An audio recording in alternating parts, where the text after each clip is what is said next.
भारत को संविधान दिलाने वाले महान नेता डॉक्टर भीमराव अंबेडकर का जन्म 14 अप्रैल 1891 को मध्य प्रदेश के एक छोटे से गांव मोह में हुआ था, जिसको आज डॉक्टर अंबेडकर नगर के नाम से बेहतर जाना जाता है।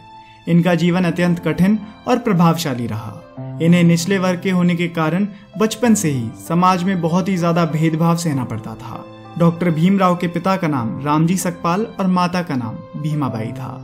अपने माता पिता की 14वीं संतान के रूप में जन्मे डॉक्टर भीमराव अंबेडकर जन्मजात प्रतिभा संपन्न थे। भीमराव अंबेडकर का जन्म मेहर जाति में हुआ था, जिसे लोग अछूत और बेहद निचला वर्ग मानते थे। बचपन में भीमराव अंबेडकर के परिवार के साथ सामाजिक और आर्थिक रूप से गहरा भेदभाव किया जाता था।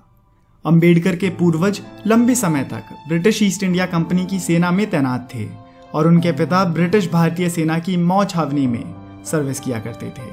भीमराव के पिता हमेशा ही अपने बच्चों की शिक्षा पर बहुत ज्यादा जोर दिया करते थे। भीमराव अंबेडकर जी के पिता आर्मी में काम करते हुए सूबेदार बन गए और फिर 1894 में वहां से रिटायर हो गए। इसके 2 साल बाद अंबेडकर की मां की मृत्यु हो गई। 14 बच्चों की देखभाल उनकी चाची ने कठिन परिस्थितियों में रहते हुए करी। रामजी सकपाल के केवल 3 बेटे बलराम, आनंदराव और भीमराव और 2 बेटियां मंजुला और तुलासा ही इन कठिन हालातों में जीवित बच पाई, क्योंकि उस समय डॉक्टर्स भी अछूत जाति के लोगों का इलाज नहीं करते थे। आसपास में सबको स्कूल जाते हुए देख अंबेडकर भी पढ़ना चाहते थे, लेकिन निचले वर्ग के होने के कारण उन्हें कहीं भी एडमिशन नहीं मिलता था।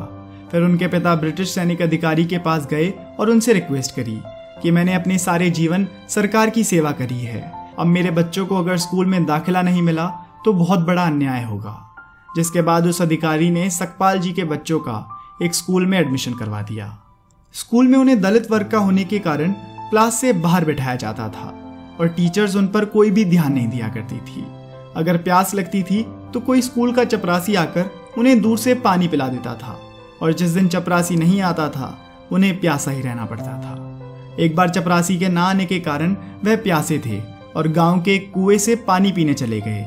फिर जैसे ही ब्राह्मण जाति के लोगों ने उन्हें वहां पानी पीते हुए देखा तो पहले तो उन्हें जूते चप्पलों से बहुत मारा और फिर ये कहकर छोड़ा कि फिर कभी उस कुएं से पानी पिया तो हमसे बुरा कोई नहीं होगा।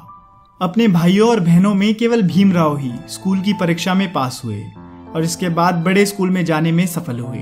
अपने एक ब्राह्मण टीचर महादेव अंबेडकर, जो उनसे विशेष स्नेह रखते थे, उनके कहने पर भीमराव ने अपने नाम से सकपाल हटाकर अंबेडकर जोड़ लिया, जो उनके गांव का नाम अंबावड़े पर आधारित था।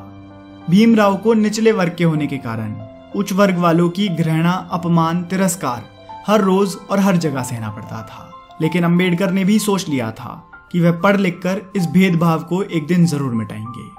भीम के पिता ने कर्ज लेकर भीम को बॉम्बे के एल्फिंस्टोन हाई स्कूल भेजा, लेकिन यहाँ भी छुआछूत ने उनका पीछा नहीं छोड़ा। एक बार टीचर ने भीम से मैथ्स का क्वेश्चन सॉल्व करने को कहा।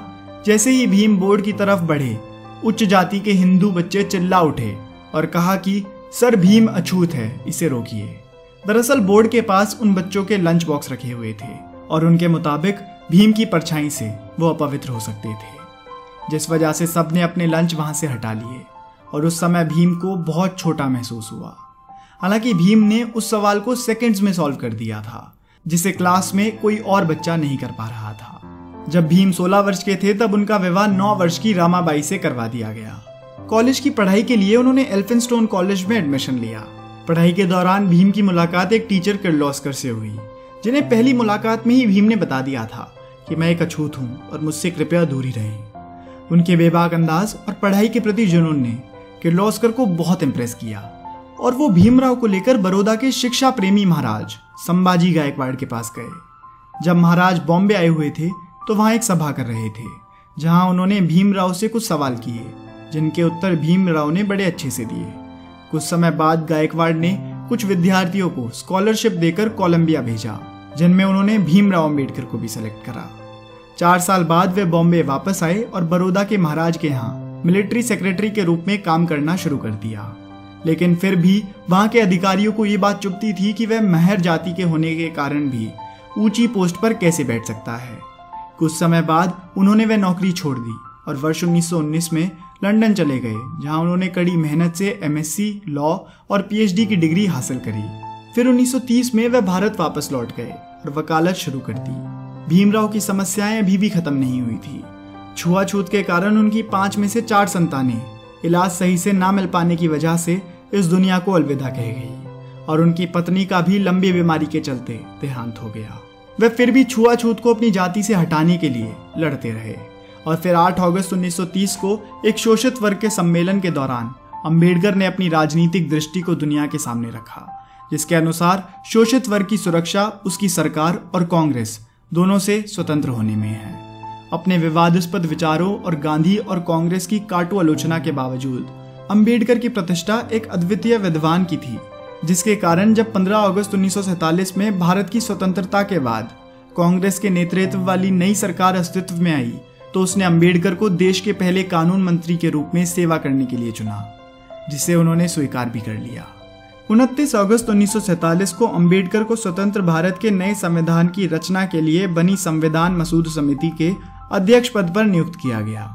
26 नवंबर 1949 को संविधान सभा ने संविधान को अपना लिया और इस तरीके revolution of provincial finance in British India और the problem of the rupee व आगे चलकर रिजर्व बैंक ऑफ इंडिया की स्थापना करने में